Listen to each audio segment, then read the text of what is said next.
Клэп.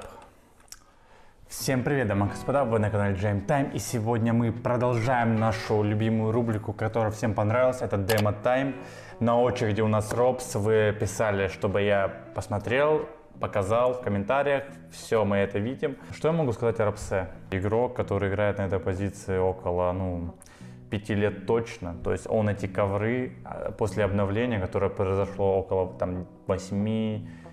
7 лет, 9 лет назад, не помню уже, когда помните Старое Инферно, кто помнит Старое Инферно, лайк поставьте либо в комментах, да, если вы играли. Я, кстати, играл, я супер олд в Counter-Strike, но он тоже в тот момент играл, и вот в ковры он ходит уже около 6-7 лет точно по-новому, и он знает каждый пиксель, и чемпион менеджера, чемпион Катовицы, Кёльна за последний год, то есть самое актуальное, самое лучшее, что он может показать, мы сейчас увидим. В пистолетке в целом ничего такого, мы с вами смотрели Ника, да, который распикивает по 250, Робс тоже получает по 250, да, повторюсь. В рубрике Demo Time мы не будем смотреть за командными взаимодействиями, мы будем смотреть за индивидуальными действиями конкретных игроков. Этот человек также входит в топ-20 игроков планеты Земля за 2022 год, поэтому я думаю, даже я для себя многое что открою. Тут пистолетка, человек красный, ничего такого. JT его просто уничтожил. Это, кстати, последняя Инферно, сыгранная им. Играл его на Blast в 2023 году, пацаны. Пистолетка, он на самом деле, на контроле пополз, можно было и не на контроле ползти, можно было и срезать угол, этот фраг ничего тебе не давал. Короче, тут не особо тут сыграл. Далее Форс, Галил. Я вам хочу еще показывать периодически, как его моделька двигается. Этот игрок, он нажимает на стрейфы. Наверное, это единственный игрок в мире, который так нажимает на кнопки, как Робс. Смотрите, как он распикивает. Вот я с ковров, например, я с диглом. Он очень короткие стрейфы нажимает. Кто чуть глубже погружен в это все, понимает, о чем я. Он прям на клавиши нажимает по чуть-чуть. Вот так. Сейчас вы увидите. Например, тут особо он это не продемонстрировал. Кстати, спускаться без звука, да? Новая фишка. Не так давно ее обнаружили. Очень полезная. Пацаны, давайте еще раз посмотрим с вами. Затем, как он спускается, мне кажется, в этой игре он будет очень много это делать. Да, то есть проверяет ковры, все супер аккуратно, все супер на фокусе. И это будет 15 раундов, еще 5 лет минимум мы это будем с вами наблюдать, как он будет в full фокусе на каждый угол открываться. Смотрите. Раз. Тут с двумя стрейфами. Дочекал этот угол. Видите? 4, 5, 6. Там плохой был, но там уже пофиг, там потому что смоки обновляют, это уже он от этих многих вещей не играет. Смотрим в замедленном действии. Целится, вы видели куда, запрыгивает, встает, нажимает W и зажимает, скорее всего, D кнопку и серфит. То есть, гайдов полно на ютубе, пацаны, но это очень полезный прыжок. Без звука, на фейсите в клатчах только, наверное, он будет актуальным для вас. Но на про-играх он нереально крутой. Опа, это что за смог такой у нас? Это у нас смог зелень. Ему мидл проверяет, он не фонится, пока молик горит, да, он занимает эту зону. Это база в коврах, кинуть молик, быстрее занять. Конечно, ему не кидают сюда молик, но это и антифорс. На антифорсе тебе никто сюда и не кинет. Просто стоит в коврах. Прицел, видите, какой у него, куда он ставит? Он ставит на нижнего игрока, который будет... Вот так же не выйдут, поближе не распикают, будут выходить, распикивать его по дальней. И он уже, зная это, он не ставит прицел, знаете? Вот сюда он не ставит, давайте я консолем буду. Он не ставит прицел на верхнего ближе, он ставит на нижнего. Смотрите, как он распикивает. Ребра занимаются, он тут как тут на трейдах. Выходит. И тут заход уже, что мы тут можем с вами видеть, наверное, ничего. Очень важно, да, то, что он дочекал этот угол. То есть на фейсите никто его не чекает, но это очень опасный угол, на который КТ всегда залазит. Вот он стекла разбивает, да, но это чтобы, на самом деле, если Робс разбивает стекла перед тем, как кинуть молик, значит это супер. О, вот видите, как ему кидают этот молик. Не знаю, на фейситах кидают либо нет. И вот они с S-тагом, кстати, замена, да, и занимают ковры вдвоем. А Халзик, смотрите, какой мув делает. Твою мать, Халзик. Это что такое? Логика такая. Ты за КТ просто стоишь, ждешь, пока прилетит флешка, либо еще что-то, и игрок затеров проверит эту зону и уйдет. А ты, в свою очередь, потом зазумишься. тайминг, и он потом будет тебя проверять, ты его убьешь. Но тут из-за того, что никакой флешки ничего не поступило, он решил просто пикнуть и в итоге поймал тайминг. В full фокусе, да, всегда будьте в фокусе, то, что второй мидл будет. Опа, это уже второе занятие. Грубо говоря, он продемонстрировал нам сейчас первое, балкон занимать против антифорса, ну, тебя молик не скинут, но на фейсе ты всегда можешь взять молик окна и занимать балкон. И второе занятие, смотрите, через этот молик, то есть, соответственно, S-так, работая в паре, нет, Роб сам займет, то есть это тоже, грубо говоря, антифорс, он этот молик дает против пистолетов. То есть тут часто сближаются пистолеты, на бай-раундах это в целом не особо важно. Но и он в целом, вот так, видите, дочекал на контроле. Видели? То есть он дает молик против пистолетов, которые хотят его убить. После этого он все это зачекивает под ребра занятия. На контроле ползет против пасты, которая в бойлере. И ползет не по левой части, а вот по правой ползет и чекает. Следующий раунд. Что-то новенькое в очередной раз. Опа. Ну, опять же, видите, он играет в КС, где ему молик дают на балкон. На антифорсах он выкидывает свой молик сразу. На бай-раундах он свой молик не тратит и сейвит. Прикрыл Зитага, и стак сам запрыгнул. После этого, опа, новая флешка. Эту флешку надо показать своим парням. Она все-таки, наверное, самая идеальная, которая есть. Новый смог. Молик. Ну, все четко у Рапса, как обычно, ничего нового. Этот простреливает. Дроп зачекал. Четвертое занятие, пацаны. На балконе проверяете игрока, чтобы он не заполз в бойлер. Попутно ваш игрок запрыгивает и под точку чекает. Да, там есть тайминг ковров, что чел запушит, но на про-играх это не особо часто происходит. На про-играх обычно такие супер поджимы, идиотские, нубские, очень редки. И на 5-0 себе мало кто может позволить это. На 5-0 более стабильные вещи у про-игроков, поэтому от этого часто не играют. Но на фейсите я бы, наверное, вам не особо советовал. Всегда был бы в фокусе от этого поджима. 19 поджим, что я имею в виду? Это я имею в виду, что чел просто без фона пойдет и запикает эту часть нижнюю и пойдет запушит вас. Смог КТ. Так много гранат, да, по идее, и все полезные. Нет никакой супер какой-то бесполезной гранаты даже для фейсита. Прошу заметить. Ну, так, нормально. Прицел налево. Ставит бомбу. Опа, клатч. Твистер, разобрался. Один в один. О нем нет информации. Бомба дефолт, все слышит, челик топает. Флоппи знает, что он в руины, судя по модельке, и Роб сорвет тайминг. Порвал тайминг. Флоппи сыграл фулл на рандоме, от руин не играл. На самом деле можно было сначала посмотреть руины. Если Пропс не играл бы, то вряд ли он на руинах, значит он на КТ. И моделькой можно было... Ну, это мой взгляд, конечно, чуть-чуть по-другому сделать. Но Флоппи Опа, новая граната. Смог. Зелень. Не разбил стекло. Это опять антифорс. Видите, как против пистолета понимаешь, что пистолет дает этот молик, чтобы они не сближались. Его команда идет на Б. Он стоит 77, контролит все. Команда выиграла, зашла, ему не надо отдавать свое оружие. Молик опять. Видите, как на антифорсах всегда этот молик дает, чтобы, наверное, что это значит. Под него занимает.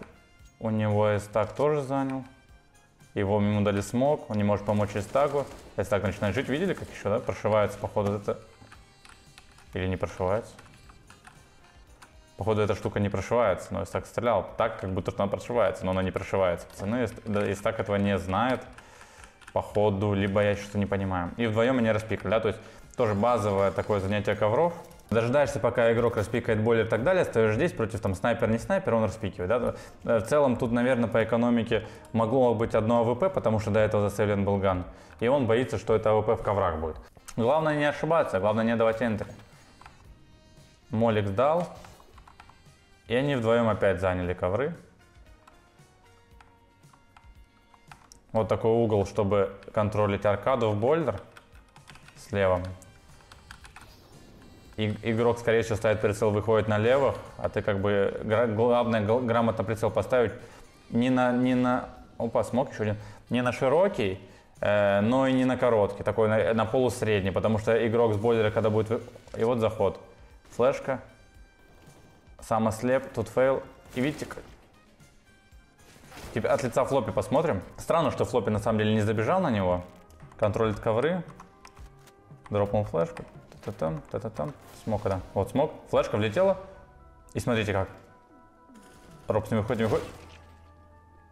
И как-то так вырубает. Ну, Флоппи, конечно, фэнгл не очень занял. Но все четко. Когда надо, молик тратит, когда не надо, не тратит. То есть, если бы он опять этот свой молик кинул, ему прилетел бы молик-балкон, молик на молик размен, и ты зону не занял. Занимаются ребра, и он под это занимает бойлер. Смотрите, какой тайминг занимания ковров. В целом, зона ковров не особо важная. На самом деле, она намного бесполезнее, чем банана и ребра. Ты ковры в любой момент сможешь занять по информации, б, тебе скинут смоки в лицо, и ты поймешь, что там никого нет. С, тебе надо занять ковры, когда у тебя занимаются ребра. То есть твоя первая зона, которую ты занимаешь, это окна. После этого риск у ребер, когда они занимают бойлер. И ты в случае чего просто должен быть вовремя здесь, чтобы разменять его. Да? Конечно, можно выйти чуть на префайре в момент занятия ребер, да? Но в целом вот эту зону просто занимаешь, и как можно ставить? Можно контролить вот так ковры поджим и в тайминг чекать вот так. Так тоже игроки сидят, так бит, например, сидит. Ну, в сравнении с Ника, хочу сказать, что роли разные. Ника более интересная, более экшена там наваливает на его позиции, на его спотах. У Робса это, конечно, люркер, так сказать, крайней точки. Он на заходах последний, накидывает гранаты. Главное занять зону. Но от того, как он занимает зону, с какой скоростью, с каким ютилити, то есть банально обычный игрок не понимает важность того, с каким количеством, на каком таймере и с каким процентажем по дуэлям, с каким звуком ты это все делаешь. Но в макроигре это невероятно важно, там без звука где-то, чтобы ты не давал лишнюю гранату, чтобы она засейвилась на заход. И мы, видите, вот скинули молик. И он под этот молик понимает, что в коврах никого нет.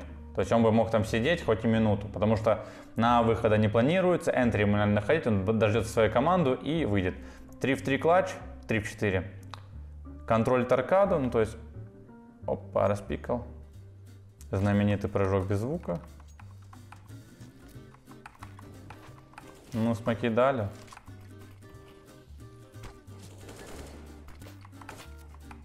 Опа, клатч. Как и фейзы сами говорят, то есть задача там Рейна и Керригана довести своих игроков до клатча. И в клатче они уже сами разберутся. То есть игроки себя очень комфортно чувствуют в клатчах. Но не в этот раз. Ну, давайте посмотрим за броки. Раз. Против снайпера. Срезал угол. Ай-яй-яй. Выиграли. Выиграли клатч. Видали, как он посмотрел? Видали? Смотрите. Ну, это тоже прикол какой-то, мне кажется. Его тут в хлам видно. Но он так чисто. Просто показывает нам, что он знает, как прикольно смотреть, контролировать зону. Как я могу оставить вас без второй части? Чтобы было наглядно, и мы сейчас посмотрим вторую игру за террористов. Что в первую, что во вторую. Разгромный счет, разгромная половина. Значит, команда Робса делала все идеально, и он со своей ролью справлялся идеально. ПДС-50 Робс. Мне интересно, вот ПДС-50, когда берут люди, я тоже сейчас ПДС-50 часто играю, мне интересно, как они вообще нажимают. Ползет, смотрит зелень, ему смотрит 20, на фулл фокусе, короткий. И пул такой широкий. А Ника на выпаде. Прошу заметить, что в прошлом ролике Ника на выпаде был. И он не сидит, не контролит, а с трефиками все прочекивает, потому чтобы не получить рандомную пулю. Потому что у КТ там преимущество на распике. Летит смог, малые. Выпрыгивает, контролит full фокусе колда. Я прям даже смотрю на его прицел, я сам full фокусе. Не хочу на камеру смотреть. Ну все, ладно. Смотрите, оп. И четко на выпаде. 1000 раз он это делал. Раз, два, и на широком таком. Ставь лайк, если лень нажимать иногда на кнопки, и нажимаешь просто одну и вперед бежишь. Тут игра с Рейном. Это получается Final Blast. Интересен тот факт, что эту сторону они с разгромным счетом выиграли и отдали камбэк, и G2 в итоге забрали турнир, что много нам говорит. Ну, короче, контролит, дает флешку Рейну, Рейн чекает, сам запрыгивает, раскидка ребер, и только потом он проверяет ковры. То есть не проверяет иногда сразу. А вот и третья вещь, как он занял, это через первый рез, через дверь забежал. Тут уже на контроле стеком. Тут уже быстро все занял. И умер. И знаете, что еще интересное? Он занимает вот дверь. А ну. И сел. Вот это, в этот спот. Прицел, смотрите, как смотрит наверх. Чуть-чуть. Сейчас объясню, что произошло. Во-первых, G2 кидают этот смог. Это интересно. На FST тоже часто его бросают. Этот смог позволяет КТ вас аркадить через второй мидл, через ковры и через вот 19. Он бежит с первым респауном, открывает дверь, садится под велик. Чуть-чуть стоит, ждет тайминг, потому что в этот тайминг должен спуститься КТ. Этого тайминга не происходит, он начинает сближаться. Далее он идет. Рейна ему проверил. Он прошел, ждет Рейна. Рейн ему прочекивает. Он чуть не в тайминг, наоборот сделали. Раш какой-то, да? Бустбольдер. Блин, так, за 2 игры так много вариаций того, как он в коврах играет.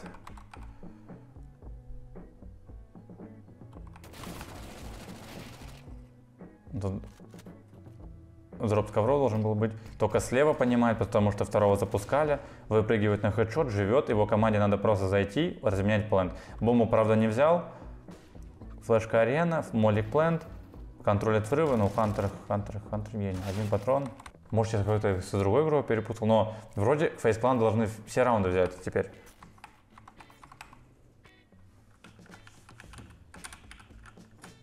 Такой фэнг, да? Интересно, нестандартно. Не вот здесь, на префайре, потому что когда КТ выходит, вас убивает, а вот перед этой стенкой. Да, ты умираешь от вот этого игрока, который здесь, но, блин, на про-играх редко здесь, прям аркадит игрок. Смотрите микро.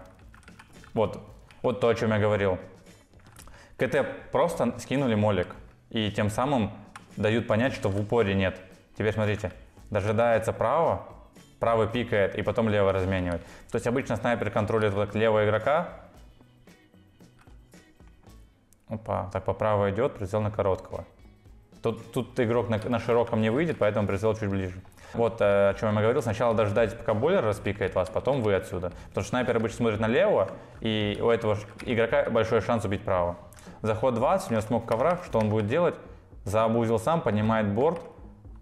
И вот такая моделька против тебя.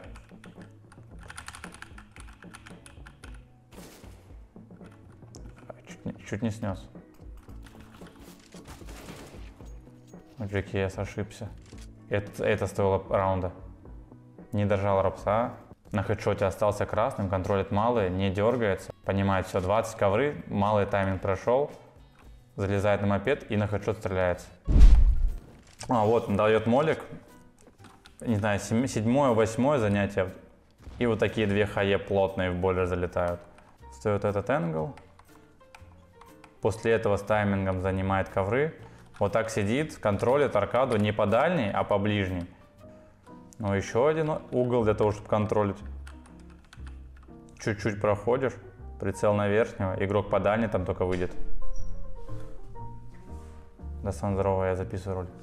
Фига же это для вас так старается, чтобы вы посмотрели. Че, рапса смотришь? Да. Вот, смог 7 100% есть.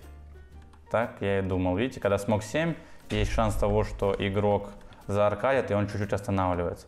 Ему дают молик ковры, он встает на свой спот, контролит мид-аркаду, потому что, ну, и вот люди зашли на Б, ему некуда спешить, зачем ему суетиться и куда-то идти.